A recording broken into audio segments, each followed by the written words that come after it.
Salut les investisseurs malins, j'espère que tu vas bien. Je m'appelle Gabriel Jarosson, on se retrouve comme tous les dimanches pour analyser un projet de start-up en levée de fonds sur une plateforme française francophone. Ce soir, j'ai le plaisir d'analyser la start-up Gemma en levée de fonds sur SoWeFund. Je vais l'analyser avec mes 7 critères d'investissement gagnants. Tâchez de répondre à la question est-ce que tu devrais investir ou pas. Je vais te donner mon analyse et mon avis. Je vais te donner des clés de lecture avant de commencer. Si c'est ta première fois ici, si ce n'est pas encore fait, eh bien je t'invite bien sûr à cliquer sur le bouton s'abonner juste en dessous de cette vidéo afin de ne rater aucune de mes vidéos dès que je les publie, de t'abonner donc à la chaîne YouTube Léonis et de rejoindre plusieurs milliers d'investisseurs malins. C'est parti.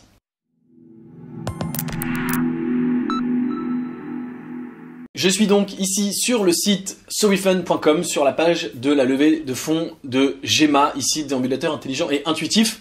Je vais donc analyser cette startup avec mes 7 critères d'investissement gagnants qui sont ici équipe, unfair advantage, marché, scalabilité, effet d'échelle, monétisation, marge, valorisation. Avant bien sûr de commencer, je te précise que si tu souhaites en savoir plus sur mes critères d'investissement, eh bien tu peux les télécharger gratuitement, ils sont juste en dessous dans la description. Il suffit simplement de mettre ton email et tu les reçois. C'est un document d'une dizaine de pages dans lequel j'explique beaucoup plus en détail ces critères, ce que je mets derrière ces mots, comment j'analyse les startups, etc. Donc si tu veux vraiment comprendre ma démarche, tu peux aller lire ça avant ou après lire cette vidéo, mais tu peux aller jeter un coup d'œil. Donc on est ici sur la page de Gemma et comme à mon habitude je découvre ce projet avec toi, c'est à dire que j'ai pas étudié dans l'ensemble ce que c'était, j'ai simplement bien sûr regardé cette vidéo puisqu'on va pas la regarder là ensemble en vidéo, une vidéo de quelqu'un qui regarde une vidéo, ça le ferait pas, pour comprendre sans beaucoup de détails ce que c'était. Et donc Gemma commercialise un produit qui s'appelle le Walkie, qui est un déambulateur intelligent. Donc il s'agit bien sûr d'assister les personnes âgées qui souhaitent se déplacer et il y a d'ailleurs 2 fonctions principales si j'ai bien compris. Premièrement, aider quelqu'un à se lever, de passer de position assise à position debout et c'est un petit moteur qui te tire comme ça vers le haut, c'est comme si tu tendais la main à quelqu'un pour l'aider d'une part, et d'autre part aider à marcher tout simplement. Donc c'est une mission très intéressante et ça me fait toujours plaisir de voir qu'il y a des solutions pour quand je serai très vieux, j'espère dans longtemps, pour m'aider. Et voilà, c'est des solutions que personne n'avait il y a encore quelques années et qui se répandent de plus en plus. Donc c'est bien sûr très chouette. Et voilà, c'est une startup qui a un impact. Hein. C'est pas une startup qui veut simplement gagner du fric, c'est une startup qui veut aider des gens et ça c'est tout à fait à leur honneur. En revanche, tout de suite, bien sûr, la première chose que je note, c'est que, évidemment, pour ce qui est de la scalabilité et des effets d'échelle, eh ben, on va avoir une note négative parmi mes critères d'investissement pour la simple et bonne raison que, comme d'habitude, si tu veux vendre 5 fois plus, 10 fois plus de déambulateurs, eh ben, il faut en produire 10 fois plus. Et donc, ça va te coûter 10 fois plus cher en matériaux, en coûts d'usine, etc., etc. Donc, les profits ne vont pas augmenter exponentiellement avec le chiffre d'affaires. Quand le chiffre d'affaires augmente, eh bien, la marge, les coûts de production vont augmenter en parallèle et donc la marge va pas grandir, va pas grossir. C'est un tout premier point, bien sûr, pour ce type de projet, c'est automatique dès qu'on est dans des produits physiques. Donc on va analyser un peu dans le désordre ces critères avec en fonction de ce qu'on voit. Donc la première chose qu'on voit c'est qu'il n'y a pas de scalabilité, il n'y a pas d'effet d'échelle. Alors tout de suite pareil, je vois ici le critère du marché. Alors là le marché évidemment je vais leur donner un point positif parce que tout simplement il y a de plus en plus de personnes âgées, on vit de plus en plus vieux, ce qui est vraiment une très bonne nouvelle hein, par ailleurs, et donc il y a de plus en plus de gens qui ont besoin d'aide pour marcher parce que plus on vieillit, plus on a de mal à marcher, c'est assez logique. Et même si on vieillit en meilleure santé, de plus en plus, heureusement, il y a évidemment un marché gigantesque, non seulement déjà aujourd'hui un marché énorme, mais qui en plus est en augmentation. Donc là-dessus, il y a évidemment, c'est tout à fait positif, si je puis dire, d'un point de vue vraiment business. Pareil, très rapidement, je vais leur donner une note positive sur la monétisation. C'est des gens qui savent comment gagner de l'argent, puisque j'imagine qu'ils vendent leur déambulateur, ça m'étonnerait qu'ils l'offrent gratuitement. On reviendra bien sûr sur la marge dès qu'on va avoir l'information, mais déjà, c'est des gens qui savent monétiser et tu sais que c'est important, il y a beaucoup de startups qui disent on fait des produits gratuits et ça ne fonctionne pas. Voilà donc déjà ce qu'on peut tout de suite tirer de cette page d'accueil. Alors, c'est une technologie issue de 15 années de recherche, validée par plusieurs publications scientifiques, donc visiblement il n'y a pas de brevet, d'accord, on y reviendra. Sinon, je dis ça parce que sinon probablement il l'aurait dit ici tout de suite. Donc on y reviendra bien sûr quand on parlera du unfair advantage, qu'est-ce qui les différencie. Cela dit, voilà, il y a quand même 15 ans de R&D, Donc ça veut dire que, a priori, c'est pas à la portée de n'importe qui de faire exactement la même chose demain. C'est une question à laquelle on tentera de répondre un petit peu tout à l'heure. Ils ont obtenu beaucoup de prix, félicitations, et ils ont une équipe et un board complémentaire. Et si on clique sur voir l'équipe, voilà, on est juste là. Donc, puisqu'on y est, on va en profiter pour aller regarder. Donc on a la fondatrice Viviane, on va aller regarder son profil LinkedIn, et puis on a Gilles qui fait les marketing, on a Gueltas qui fait DGA Opération Industrielle, je ne sais pas ce que ça veut dire, et on a Guillaume Morel, fondateur et président du conseil scientifique. Bon, alors on va très rapidement regarder nos autres, voilà, les gens qui ne sont pas les fondateurs. On ne sait pas d'ailleurs s'ils sont, oh non, ça charge pas tout de suite, ah, voilà. On ne sait pas d'ailleurs s'ils sont associés, à quelle hauteur, etc., etc. Peut-être qu'il y a ça dans les questions. Non, il n'y a personne qui a posé une question aujourd'hui. Donc on va, comme d'habitude, je vais peut-être poser la question, et puis si tu es toi intéressé, bah, tu peux aller voir ma question. Il y aura d'ici à ce que la vidéo soit publiée sûrement une réponse, et donc tu peux aller voir la réponse en direct. Quelle est la répartition du capital entre les 4 cofondateurs? J'imagine qu'ils sont 4 cofondateurs, c'est même pas sûr, mais voilà, la question a été soumise à approbation, tu pourras aller voir. Donc commençons par, on va terminer par Viviane, commençons par les 3 autres. Donc il est Senior VP Marketing et Finance chez GEMA, d'accord, depuis 9 mois. Et qu'est-ce qu'il faisait avant? Il était prof à l'ESSEC, et surtout il a été Senior Vice President dans une holding industrielle, 5 compagnies, des routes synthétiques, donc pas exactement le même milieu, mais quelqu'un qui a beaucoup d'expérience, qui a fait vachement de trucs, General Manager, donc des postes de direction, il a travaillé chez L'Oréal, il sort de l'INSEAD, d'accord, super. Gueltas, lui, il sort aussi de l'INSEAD, donc c'est peut-être ils se connaissent peut-être comme ça. Il n'a pas mis GEMA dans son LinkedIn, ce qui ne veut pas forcément dire grand-chose, mais peut-être que du coup, il n'est pas à plein temps. Et Guillaume Morel, Carnot Interface, il n'a pas mis non plus GEMA, mais il est visiblement voilà, dans tout ce qui est robotique, etc. Carnot Interface, cofondateur GEMA Live depuis 2 ans. D'accord. Donc il est cofondateur, on ne sait pas quelle est la répartition du capital, mais c'est quelqu'un qui est dans le milieu visiblement. Voilà, il est passé par le MIT, il a été maître de conférence à l'université de Strasbourg. Visiblement, ça, la robotique, c'est son dada, donc probablement quelqu'un relativement technique. Et notre amie Viviane, présidente et cofondatrice, Université Pierre et Marie Curie comme Guillaume, donc c'est peut-être de là qu'ils se connaissent. Elle est cofondatrice depuis 10 ans, et avant, on ne sait pas ce qu'elle a fait, mais elle était maître de conférence à l'Université Pierre et Marie Curie. Bon, elle a fait des doctorats, tout simplement, doctorat robotique, thèse, elle a fait de la recherche, etc., etc. Donc elle est chercheuse là-dedans, ça fait visiblement des années qu'elle fait ça. Donc une équipe qui s'y connaît vraiment en robotique, c'est-à-dire que, et c'est aussi un unfair advantage, on va en reparler dans un instant, c'est que c'est des gens vraiment à la pointe de ce qu'ils font, c'est pas des gens qui s'improvisent en disant tiens qu'est-ce qu'on fait, on s'ennuie, tiens si on faisait un truc, un déambulateur, non, visiblement Viviane ça fait des années qu'elle recherche là-dessus, une équipe complémentaire avec Guillaume qui vient visiblement du milieu de la robotique et qui est un féru de ce sujet, Gilles qui va s'occuper de toute la partie finance et marketing, donc vraiment une équipe complémentaire de 4 personnes, et Gueltas qu'est-ce qu'il a comme est-ce qu'il s'y connaît? Oui, sûrement. Voilà, directeur de programme IoT, bah oui évidemment, pareil, il vient de ce milieu-là, smart building, etc., etc.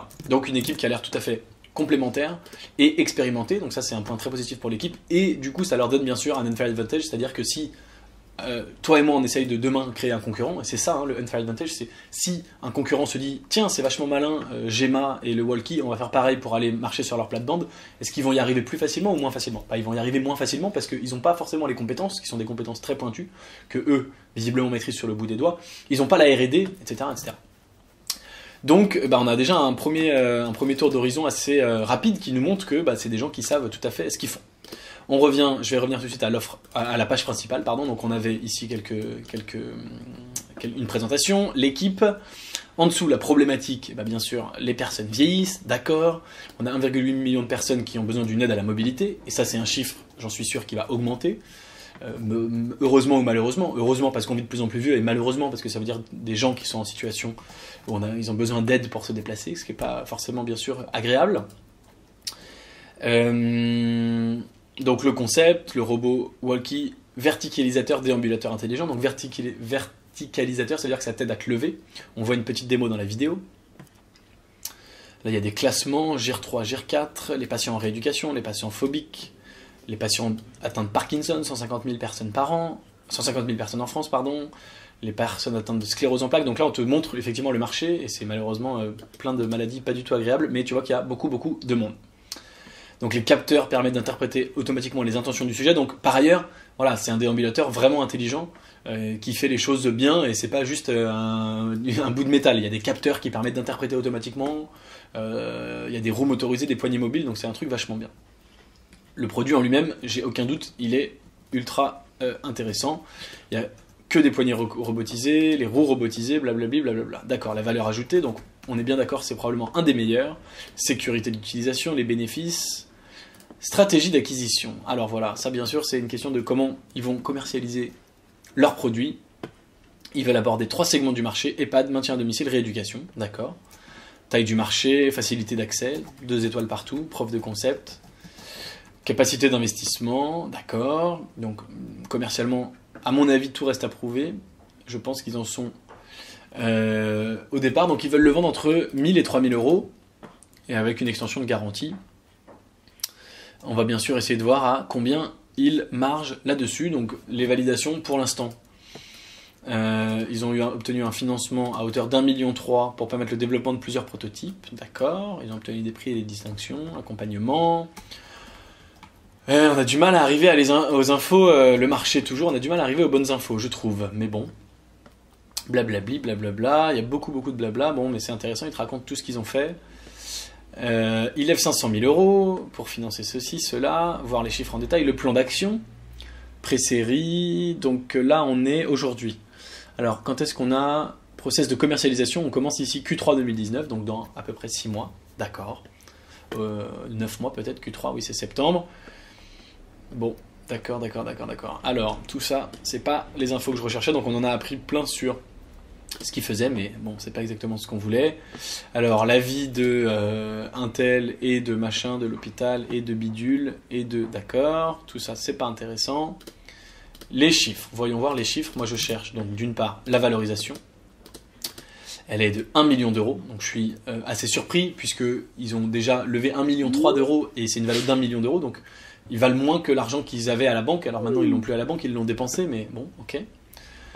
Donc c'est une valeur que je trouve basse. Donc on va tout à fait leur donner un point positif. Et c'est souvent le cas sur ce Wifan, les valos sont plutôt bonnes, sont plutôt basses, sont plutôt honnêtes. Donc, enfin, ça dépend des fois, hein, c'est du cas par cas, mais ok. Ils prévoient 40... Cela dit, ils ont fait 0 euros de chiffre d'affaires en 2018. Tu vois, on n'a même pas 2018 affiché. Et ils prévoient seulement 40 000 euros en 2019. Donc la valo est basse, mais c'est normal, c'est parce que c'est des gens qui prévoient de pas gagner beaucoup d'argent cette année. Pour tout un tas de raisons. Il y a sûrement, voilà, ils vont t'expliquer que c'est parce que il y a encore beaucoup de temps de R&D, que c'est pas terminé, que les efforts commerciaux sont importants, etc. Ce qui est vrai. Hein. Et puis bien sûr derrière les chiffres d'affaires qui augmentent, et toujours cette courbe copier-coller de absolument toutes les startups. Évidemment, on est obligé de te dire que le chiffre d'affaires va exploser de façon exponentielle pour te faire investir, mais évidemment on n'en sait rien, et c'est une prévision entre guillemets un peu bateau. Cela dit, on peut voir la répartition. Les Woki 1, 2, 3, 4, donc la majorité c'est les Woki 3 vendus. Bon, c'est 60%, d'accord. Donc il y a plusieurs modèles. Donc une valo pas déconnante, mais en même temps du chiffre d'affaires cette année pas fou, mais par contre ils vont multiplier par 10 en 2020. Hein, ils multiplient par 10 en 2020 et encore par 10 quasiment en 2021, parce que par 10 ça ferait 4,7 millions, on est à 3,2 millions, ils multiplient par 6, 7 ou 8, hein, quelque chose comme ça. Donc, et là on triple encore entre... Bon, ok, pourquoi pas, et là on double encore. À voir comment ils le font, je sais pas. Et il nous manque bien sûr la marge, qui est un point très important. À combien marge-t-il BP Financier? À combien marge-t-il sur leur vente? On va rechercher ça tout simplement. Marge brute. Oui, ça c'est très bien, marge brute. Pourcentage. Donc eux, ils margent à 70% visiblement. C'est ça, marge des ventes 28 000 euros. Combien ils ont fait de chiffre d'affaires? 40 000. Oui, c'est ça. Ils font 40 000, 28 000 de marge. Donc ils font bien 70% de marge. Donc ça c'est bien, surtout sur les produits physiques. Ils savent vraiment comment faire de la marge. Donc on est sur un projet avec, tu vois, mis à part le fait que ce soit un produit physique, beaucoup de points verts, une équipe qui a l'air solide, qui sait ce qu'il fait, qui a un unfair advantage, un marché en croissance, qui savent comment gagner de l'argent, qui font une bonne marge et qui lèvent sur une valo pas trop élevée. Il y a bien sûr tout un tas d'autres critères, et notamment exécution à date, c'est-à-dire qu'est-ce qu'ils ont fait jusqu'à aujourd'hui. Et là, bien sûr, ils ont fait beaucoup de choses en termes de recherche, ils ont créé leur prototype, mais en termes de commercialisation, de business, bah, ils ont quasiment rien fait, parce qu'ils n'ont pas fait de chiffre d'affaires en 2018, qui prévoient de faire très peu de chiffre d'affaires en 2019. Donc ça, c'est un critère supplémentaire qui vient s'ajouter a posteriori, qui est pas dans mes... Alors voilà, ça c'est mes 7 critères d'investissement, mais c'est pas les seuls critères que je regarde, hein, évidemment, et tout peut être au vert ici et je peux ne pas investir, ou vice versa, peut avoir pas mal de critères au rouge ici et je peux quand même décider d'investir, donc ça dépend. Là, bien sûr, et tu le vois, c'est que c'est un projet avec beaucoup d'interrogations. C'est toujours un pari hein, quand on investit en startup en early stage. C'est toujours des startups qui ont beaucoup de choses à prouver. Mais là, c'est une startup qui a toutes les cartes en main pour réussir, mais ils en sont vraiment au tout début. C'est-à-dire qu'ils ont fait toute la partie préparatoire. On crée un produit, on le brevette, voilà, il est prêt à commercialiser. Maintenant, il faut passer à la phase commercialisation, mais on en est vraiment au tout début de la phase commercialisation. Donc, exécution slash commercialisation. On va dire, parce qu'ils ont exécuté sur d'autres sujets que la commercialisation, ils ont exécuté sur la R&D, etc. Mais exécution, commercialisation à date, rien de bien concret. Donc ça, c'est un petit point négatif. Et puis le unfair advantage, il reste très positif, mais je vais mettre un tout petit négatif, mais il est tout petit, hein, on va mettre comme ça, tout petit point rouge, parce qu'il n'y a pas de brevet, et donc potentiellement c'est imitable. Je trouve quand même que c'est des gens qui savent voilà, défendre leur beefsteak, si je puis dire, et qui ont vraiment un avantage, mais pas de brevet, ça veut dire que demain, un industriel, quelqu'un d'autre qui voudrait venir marcher sur leur plate-bande pourrait potentiellement faire la même chose.